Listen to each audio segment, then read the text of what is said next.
you play a mayor in General Hospital. Correct. Now, have you ever considered, or would you consider, running for a political office in real life? I used to work for WETA, which is the public television station in Washington, D.C., when I first got out of college. And half the time we spent up on Capitol Hill, plugging in, hitting the Foreign Relations Committee hearings. And my parents were also with politicians. My stepfather actually used to be the doctor of Marion Barry back in Washington, D.C. So I've had like my political sort of tentacles out. No way. Not for you, huh?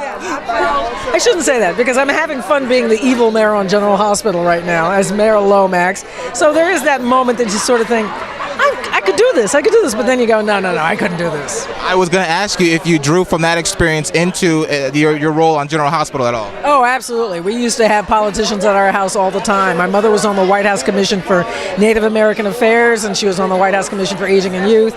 So she was friends with the first Bushes. She was friends with each group that came in, as was my stepfather. So we had politicians in and around our place all the time. And yes, no, I would never do it. Okay, so maybe not politics for you, but if you could pick any career outside of the entertainment field, what do you think you'd be doing? With the exception, what's funny is when I was a kid, I wanted to be a veterinarian. But the idea of knowing that ultimately I would end up losing pets kind of tore my heart out. I also thought I was going to be a jockey because I was short. Then I got to be 5'5", which was a little too tall. Now that I'm older and back to 5'4", I could think about being a jockey again.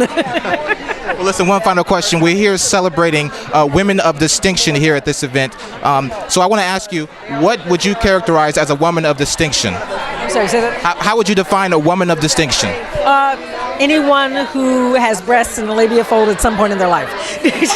Every woman is distinctive in her own right and should be honored as such. You're absolutely right. Great answer. Anyone who actually gets paid the same amount as men. I'm down with that. There we go. We thank you for joining us today. Have fun at this event.